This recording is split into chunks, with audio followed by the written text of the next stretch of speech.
Department of collegiate ಎಜುಕೇಷನ್ನ digital learning ವೇದಿಕೆಗೆ ತಮ್ಮೆಲ್ಲರಿಗೂ ಸ್ವಾಗತ. ನಾನು Boramma H Angadi, working as assistant professor in department of political science. So ಭಾರತದ ಸಂವಿಧಾನ, ಕಾನ್ಸ್ಟಿಟ್ಯೂಷನ್ ಆಫ್ ಇಂಡಿಯಾ, ಈ ಪೇಪರ್ನ ಅಡಿಯಲ್ಲಿ ಈ ಪೇಪರ್ನ ಓದ್ತಕ್ಕಂತಹ BA, BCom, BSc, BBA so ಎಲ್ಲ ಪದವಿ ವಿದ್ಯಾರ್ಥಿಗಳಿಗೆ ಬರುವ ಸಿಲೆಬಸ್ನ ಭಾಗವಾಗಿ ಇವತ್ತಿನ ವಿಡಿಯೋದಲ್ಲಿ powers and functions of the president of India, so ಭಾರತದ ರಾಷ್ಟ್ರಪತಿಯವರ ಅಧಿಕಾರಗಳು ಮತ್ತು ಕಾರ್ಯಗಳು, ಅದರ ಮೊದಲ ಭಾಗವನ್ನು, ಸೊ ಯಾಕಂದರೆ ಕಾರ್ಯಗಳ ಒಂದು ಸಂಖ್ಯೆ ಮತ್ತು ವಿವರಣೆ ಜಾಸ್ತಿ ಇರೋದರಿಂದ 2 ಭಾಗಗಳನ್ನು ಮಾಡಿದ್ದೀನಿ. ಸೊ ಪ್ರಸ್ತುತ ವಿಡಿಯೋದಲ್ಲಿ ಭಾಗ 1 ಸಂಬಂಧಪಟ್ಟ ಹಾಗೆ ಅಧಿಕಾರ ಮತ್ತು ಕಾರ್ಯಗಳನ್ನ ನೋಡೋಣ. ಸೊ ತಮಗೆಲ್ಲ ಗೊತ್ತು, ಭಾರತದ ರಾಷ್ಟ್ರಪತಿ ನಮ್ಮ ರಾಷ್ಟ್ರದ ಮುಖ್ಯಸ್ಥರು. ಸೊ ತುಂಬ ಪ್ರಥಮ ಪ್ರಜೆ ಅಂತ ಕರಿತೇವೆ ನಾವು ಅವರನ್ನು, ಅತ್ಯುನ್ನತ ಸ್ಥಾನವನ್ನು ಕೊಟ್ಟಿದ್ದೇವೆ ಅವರಿಗೆ. ಸೊ ಅಂತಹ ರಾಷ್ಟ್ರಪತಿ ಯಾವ ಕಾರ್ಯಗಳನ್ನು ಮತ್ತು ಅಧಿಕಾರಗಳನ್ನು ಹೊಂದಿದ್ದಾರೆ ಅಂದರೆ, ಎಕ್ಸಿಕ್ಯೂಟಿವ್ ಪವರ್ಸ್ ಕಾರ್ಯಾಂಗೀಯ ಅಧಿಕಾರಗಳು, ಲೆಜಿಸ್ಲೇಟಿವ್ ಪವರ್ಸ್ ಶಾಸಕಾಂಗೀಯ ಅಧಿಕಾರಗಳು, ಫೈನಾನ್ಷಿಯಲ್ ಪವರ್ಸ್ ಹಣಕಾಸಿನ ಅಧಿಕಾರಗಳು, ದೆನ್ ಜುಡಿಷಿಯಲ್ ಪವರ್ಸ್ ನ್ಯಾಯಾಂಗೀಯ ಅಧಿಕಾರಗಳು, ಡಿಪ್ಲೊಮ್ಯಾಟಿಕ್ ಪವರ್ಸ್ ಸೊ ದ್ವಿಪಕ್ಷೀಯ ಸಂಬಂಧಪಟ್ಟಂಥ ವ್ಯವಹಾರಗಳು, ರಾಯಭಾರಿ ಕಾರ್ಯಗಳು ಅಂತ ಕರಿತೀವಿ ನಾವು, ದೆನ್ ಮಿಲಿಟರಿ ಪವರ್ಸ್ ಸೈನಿಕ ಅಧಿಕಾರಗಳು, ದೆನ್ ಎಮರ್ಜೆನ್ಸಿ ಪವರ್ಸ್ ತುರ್ತು ಪರಿಸ್ಥಿತಿಗೆ ಸಂಬಂಧಪಟ್ಟಂತಹ ಅಧಿಕಾರಗಳು. ಸೊ ಇವುಗಳಲ್ಲಿ ನಾನು 2 ಅಧಿಕಾರ ಮತ್ತು ಕಾರ್ಯಗಳನ್ನು ಇವತ್ತಿನ ವಿಡಿಯೋದಲ್ಲಿ ವಿವರಿಸ್ತೇನೆ. First, the executive functions of the president. So ಮೊದಲನೇದು ಕಾರ್ಯಾಂಗೀಯ ಅಧಿಕಾರ ಮತ್ತು ಕಾರ್ಯಗಳು. ಸೊ ಇಲ್ಲಿ ಕಾರ್ಯಾಂಗದ ಮುಖ್ಯಸ್ಥ ಅಂತ ಕರಿತೇವೆ ನಾವು ರಾಷ್ಟ್ರಪತಿಯವ್ರನ್ನ. ಹೀಗಾಗಿ ಕಾರ್ಯಾಂಗದ ಮುಖ್ಯಸ್ಥರಾಗಿ ಕೇಂದ್ರ ಕಾರ್ಯಾಂಗದ ಎಲ್ಲ ಕಾರ್ಯಾಂಗೀಯ ಅಧಿಕಾರಗಳು ಕೂಡ ರಾಷ್ಟ್ರಪತಿಯ ಹೆಸರಿನಲ್ಲೇ ಜಾರಿಯಾಗ್ತವೆ. All executive actions of the government of India are formally taken in the name of the president. Then he can make rules specifying the manner in which the orders and other instruments made and executed in the name of the president.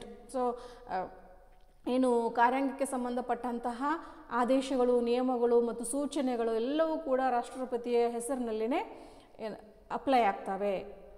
Then he can make rules for more convenient transaction of the business of the union government and other ministries. So ಕೇಂದ್ರ ಸರ್ಕಾರ ಮತ್ತು ಅದರಲ್ಲಿ ಬರ್ತಕ್ಕಂಥ ವಿವಿಧ ಮಂತ್ರಾಲಯಗಳ ಒಂದು ಸುಲಭ ನಿರ್ವಹಣೆಗೆ ಅನುಕೂಲಕರವಾಗ್ತಕ್ಕಂತಹ ನಿಯಮಗಳನ್ನು ರಚಿಸುವ ಅಧಿಕಾರ ರಾಷ್ಟ್ರಪತಿಯವರಿಗೆ ಇದೆ. Then he can appoint the prime minister and the other ministers. So ಪ್ರಧಾನಿ ಮತ್ತು ಇತರೆ ಮಂತ್ರಿಮಂಡಲದ ಎಲ್ಲ ಮಂತ್ರಿಗಳನ್ನು ನೇಮಿಸುವ ಅಧಿಕಾರ ಇವರಿಗೆ ಇದೆ. And these people, prime minister and other ministers, hold the office during the pleasure of the president.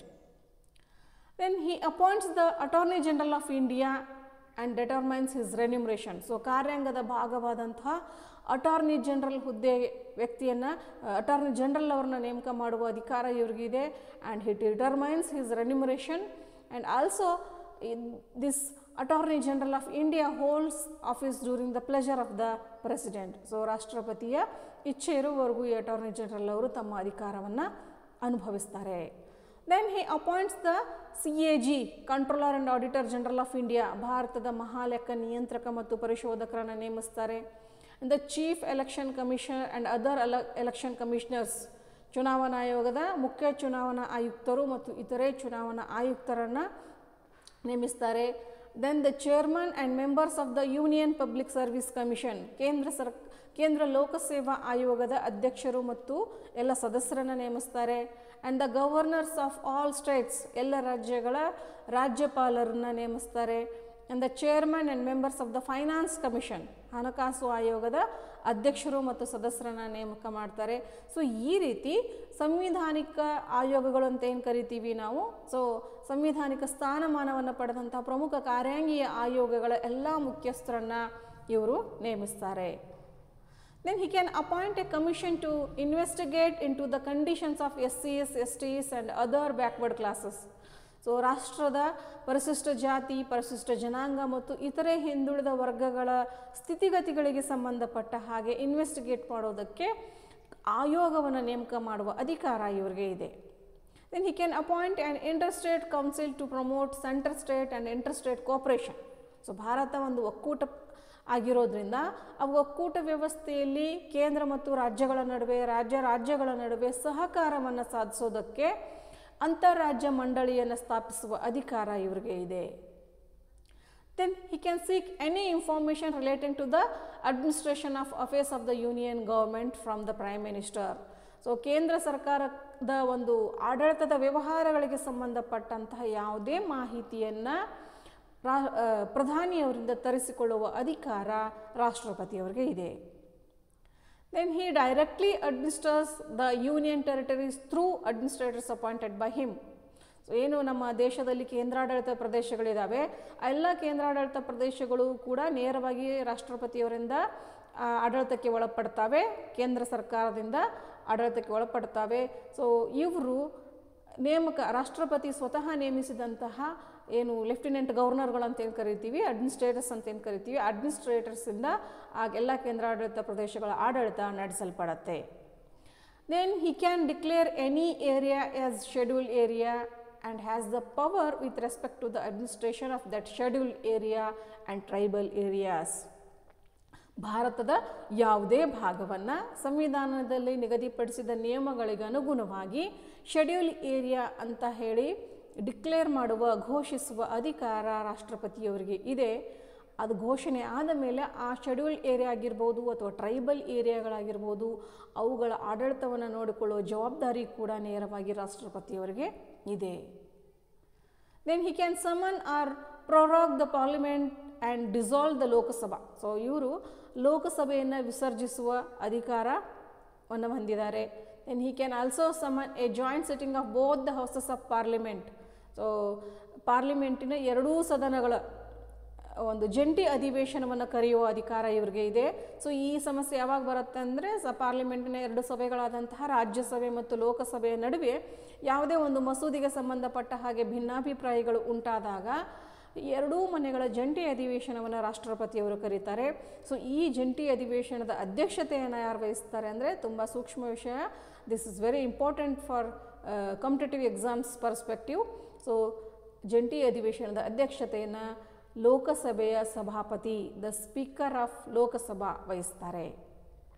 Then he can address the parliament at the commencement of the first session after each general election and the first session of the each year. So ಪ್ರತಿಯೊಂದು ಸಾರ್ವತ್ರಿಕ ಚುನಾವಣೆಯ ನಂತರ ಏನು ಆರಂಭವಾಗುತ್ತೆ ಮೊದಲ ಅಧಿವೇಶನ, ಆ ಮೊದಲ ಅಧಿವೇಶನವನ್ನು ಕುರಿತು ಭಾಷಣವನ್ನು ಮಾಡ್ತಾರೆ ರಾಷ್ಟ್ರಪತಿಗಳು. ಹಾಗೆ ಪ್ರತಿ ವರ್ಷದ ಮೊದಲ ಅಧಿವೇಶನವನ್ನು ಕುರಿತು ಕೂಡ ಭಾಷಣವನ್ನು ಮಾಡ್ತಾರೆ.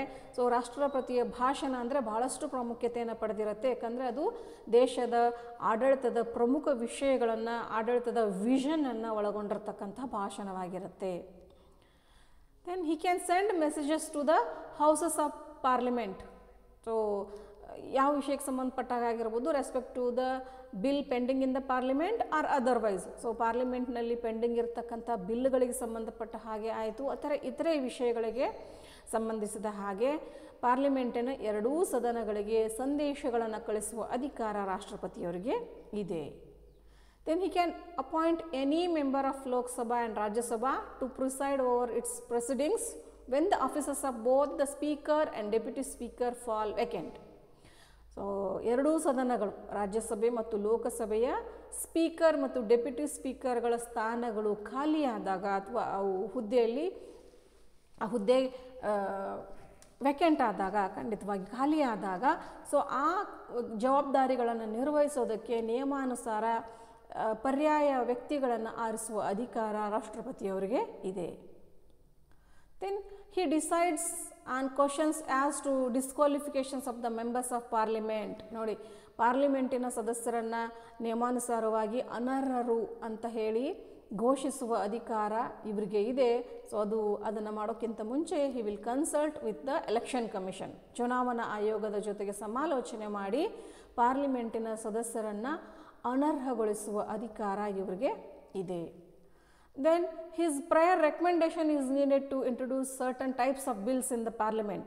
ಪಾರ್ಲಿಮೆಂಟ್ನಲ್ಲಿ ಕೆಲವು ಮಸೂದೆಗಳನ್ನು ಪರಿಚಯಿಸೋದಕ್ಕೆ ಮುಂದೆ ಇಡೋದಕ್ಕೆ ಇವರ ಒಂದು ಪೂರ್ವಾನುಮತಿ ಬೇಕಾಗತ್ತೆ ರಾಷ್ಟ್ರಪತಿಯವರದು. ಸೊ ಎಕ್ಸಾಂಪಲ್ಗಳು, ಉದಾಹರಣೆ ಆಗೋದಾದರೆ ಯಾವ ತರಹದ ಬಿಲ್ಗಳು ಅಂದರೆ a bill involving expenditure from the consolidated fund of India, ಭಾರತದ ಸಂಚಿತ ನಿಧಿಯಿಂದ ಖರ್ಚಿಗೆ ಸಂಬಂಧಪಟ್ಟ ಹಾಗೆ ಬಿಲ್ ಇದ್ದರೆ, ಅಥವಾ a bill for the alteration of boundaries of the state or creation of a new state, ರಾಜ್ಯದ ಗಡಿ ಬದಲಾವಣೆಗೆ ಸಂಬಂಧಪಟ್ಟ ಅಥವಾ ಹೊಸ ರಾಜ್ಯದ ಒಂದು ರಚನೆಗೆ ಸಂಬಂಧಪಟ್ಟಂಥ ಮಸೂದೆಗಳನ್ನು ಪರಿಚಯ ಮಾಡೋದಾದರೆ, ಮಂಡಿಸೋದಾದರೆ ಲೋಕಸಭೆಯಲ್ಲಿ, ಅದಕ್ಕೂ ಕೂಡ ರಾಷ್ಟ್ರಪತಿಯ ಪೂರ್ವಾನುಮತಿ ಬೇಕಾಗತ್ತೆ. Then he nominates 12 members of Rajya Sabha from amongst the persons having special knowledge or practical experience in the literature, science, art and social service. So, ರಾಜ್ಯಸಭೆ ನಾವು ಪಾರ್ಲಿಮೆಂಟಿನ ಮೇಲ್ಮನೆ ಅಂತ ಏನು ಕರಿತೀವಿ, ಆ ರಾಜ್ಯಸಭೆಯನ್ನು ಹಿರಿಯರ ಸದನ ಅಂತ ಕರಿತೇವೆ. ಸೊ ಆ ಹಿರಿಯರ ಸದನಕ್ಕೆ ಕೆಲವು ವಿಶೇಷ ಅನುಭವವನ್ನು ಹೊಂದಿದಂಥ ಹಿರಿಯರನ್ನು 12 ಜನರನ್ನು, ಸೊ ಯಾವ ಆಧಾರದ ಮೇಲೆ ಅಂದರೆ ಸಾಹಿತ್ಯ, ವಿಜ್ಞಾನ ಮತ್ತು ಕಲೆ, ಸಾಮಾಜಿಕ ಸೇವೆಗಳಲ್ಲಿ ವಿಶೇಷವಾಗಿ ಗುರುತಿಸಿಕೊಂಡು ವಿಶೇಷ ಸಾಧನೆಯನ್ನು ಮಾಡಿದಂತಹ ಮತ್ತು ವಿಶೇಷ ಜ್ಞಾನ ಮತ್ತು ಅನುಭವವನ್ನು ಪಡೆದಂಥ 12 ಜನರನ್ನು ರಾಜ್ಯಸಭೆಗೆ ನೇಮಕ ಮಾಡುವ ಅಧಿಕಾರ ರಾಷ್ಟ್ರಪತಿಯವರಿಗೆ ಇದೆ.